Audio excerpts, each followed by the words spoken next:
চৈতিকে বাড়ি থেকে বের করে দিয়ে উচিত শিক্ষা দিল সাক্ষ্য। সম্পূর্ণ জানতে ভিডিওটিতে একটি লাইক করে দেখতে থাকো। গল্পের শুরুতেই দেখা যায় যে সাক্ষ্য চৈতিকে বলে, তুই যে কেন এখানে থেকে পড়ে পড়ে আমাদের মাঝখানে ঝামেলা করার চেষ্টা করছিস সেটাই আমি বুঝে উঠতে পারছি না। এমন তো নয় যে তুই একা কোনোদিনও কোথাও থাকিসনি। আমি জানি তুই একা বহু বছর কাটিয়েছিস, তারপরেও তুই ইদানিং আমাদের বাড়িতে থেকে ঝামেলা সৃষ্টি করতে চাইছিস। শোন, এইভাবে ঝামেলা সৃষ্টি করে কোনো লাভ হবে না। একটা কথা ভালো করে কান খুলে শুনে রাখ, যে আমি ঝিলকে যতটা ভালোবাসি ঝিল তার থেকেও বেশি আমাকে ভালোবাসে।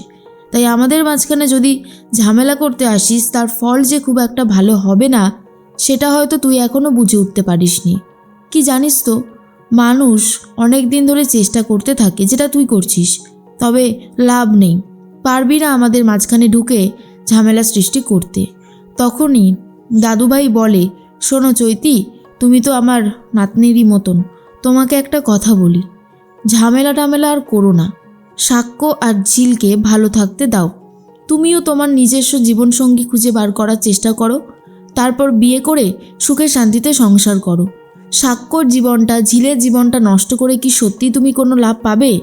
তোমার মনের জেদ হয়তো জিতে যাবে, কিন্তু তুমি কোনোদিনও সুখী হতে পারবে না, এটা তোমাকে বুঝতে হবে।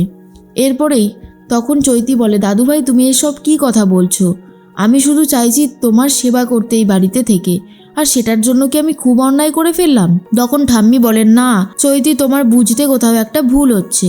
তোমার দাদুভাই এটাই বলতে চাইছে তোমার মা বাবা যতদিন না আসছে তুমি এই বাড়িতে থাকো, কিন্তু যখন তারা ফিরে আসবে তুমি এখান থেকে চলে যেও। কারণটা হলো তুমি এখানে থাকলে ভালো থাকতে পারবে না। তোমার ভালোবাসার মানুষ ছিল সাক্ষ্য। সাক্ষ্য তো এখন ঝিলকে বিয়ে করে সুখে শান্তিতে সংসার করছে। এরপরে তোমার সেটা দেখা নিজের পক্ষে খুব কষ্টকর হবে। তখনই চৈতি বুঝতে পারে যে ইচ্ছে করে বাড়ির সবাই তাকে এরকমভাবে বাড়ি থেকে বার করতে চাইছে।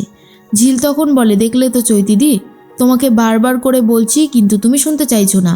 তবে ফ্যাক্টটা এটাই যে তুমি এখানে থাকলে তোমার কষ্ট বাড়বে, আর তুমি আমাদের মাঝখানে ঝামেলা সৃষ্টি করার চেষ্টা করবে।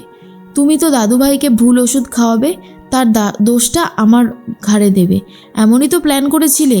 কারণ তুমি আমার সাথে আগে যা যা করেছো সব কিছুই কিন্তু আমার মনে আছে। তাই তোমাকে আমি খুব একটা বিশ্বাস বা ভরসা কোনোটাই করে উঠতে পারছি না। আর এটা শোনার পরে পুরোপুরি চমকে গেছে চৈতি, আর বলে, তোমরা শেষ পর্যন্ত আমার সাথে এরকম ব্যবহার করছো, আমি ভাবতেও পর্যন্ত পারছি না। আর সাক্ষ্য, তুই এতটা নিচে নামবি আমি তো কল্পনাও করতে পারিনি। সাক্ষ্য বলে, কি করব বল, তোকে দেখেই তো শিখলাম। তুই কত কিছুই না করলি, আমাদের মাঝখানে অশান্তি করার জন্য অনেক খারাপ কিছু করেছিস।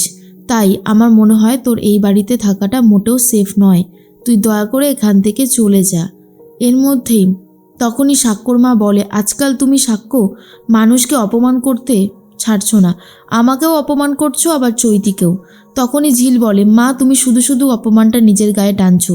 সাক্ষ্য তোমাকে কখনোই অপমান করেনি, তোমাকে এটাই বুঝিয়েছে যে আমি এই বাড়িতে থাকতে থাকতে ঠিকই যোগ্য হয়ে উঠব, কিন্তু একটু সময় লাগবে। প্রতিটা মানুষকেই একটা সময় দিতে হয়। একটা বড় প্রোগ্রামের কথা আছে, সেখানে সাক্ষ্য বলেছে আমাদের জন্য একটা স্লট রাখার চেষ্টা করবে। আমরা ভালো জায়গায় গান করব, আস্তে আস্তে আমাদের সুযোগটাও বাড়বে। তুমি এত বড় একটা আর্টিস্ট, তুমি তো অনেক দিন ধরে লড়াইটা চালিয়েছো, লড়াইয়ের ময়দানে এখন আমরা সবে নেমেছি, সময় দিলে ঠিকই আমরা কিছু একটা করে উঠতে পারবো। তখনই সাক্ষ্যর মা বলে, অনুষ্ঠানে গান গাইতে সাক্ষ্যকে টাকা দিতে হচ্ছে, রিকোয়েস্ট করতে হচ্ছে, সেই রকম গান না গাওয়াই ভালো। তখন ঝিল বলে, সুযোগ পেতে গেলে অনেক সময় অনেক কিছু করতে হয়, তো তার জন্য নিজেদের ওপরে এরকম ভাবাটা ঠিক নয়। আমার মনে হয় একটা প্রোগ্রামে গেলে সেখান থেকে আরও 10টা প্রোগ্রামে যাওয়ার চান্স থাকে। আর তুমিও তো একদিনে কিছু করে উঠতে পারোনি, আস্তে আস্তে সব কিছু করেছো, সেই ভরসাটা আমাদের ওপরেও রাখা উচিত। এর মাঝখানে দাদুভাইকে কে দেখবে এটা নিয়েই একটা প্রশ্ন তোলে ঠাম্মি, আর বলে, ঠিক আছে সবই তো বুঝলাম, কিন্তু এখন ওনাকে দেখবে কে? মেজ বৌমা তুমি কি দেখতে পারবে? তখনই শতরূপা বলে, মা বাড়িতে এত কাজ থাকে, তারপরে মেয়েগুলো যা করে, ওদের জিনিসপত্র তো আমাকেই গুছিয়ে দিতে হয়, তারপরে বাবার যা অবস্থা, বাবার জন্য একজন লোক রাখলে সব থেকে বেশি ভালো হবে। এরপরে জিজ্ঞেস করে সাক্ষ্যর মাকে, কিন্তু সাক্ষ্যর মাও ক্লিয়ারলি না করে দেয়, আর বলে, আমার পক্ষে এখন সম্ভব নয়, আমার অনেক কাজ থাকে। ঠাম্মি আর দাদু এইবারেই বুঝতে পারে কে তাদের আপন আর কে তাদেরকে ভালোবাসে। ঠিক সেই মুহূর্তেই চৈতি বলে, আমি তো আছি, আমি দাদু ভাইকে টেক কেয়ার করব। কিন্তু ঝিল বলে, তুমি তো পরের বাড়ির মেয়ে, তুমি কেন বেশি যেটা চাপ নিতে যাবে? আমি তো আছি, আমি দাদু ভাইয়ের টেক কেয়ার করবো, দাদু ভাইকে দেখবো, ঠিক সময় ওষুধ দেবো, খেতে দেবো, তুমি একদম চিন্তা করো না চৈতিদি। কি দাদু ভাই, তুমি আমার কাছে থাকতে পারবে তো? আমি কিন্তু তোমাকে দেখেই রাখবো। দাদু ভাই বলে, আজকে তোমার জন্যই তো আমি এখানে বসে কথা বলতে পারছি।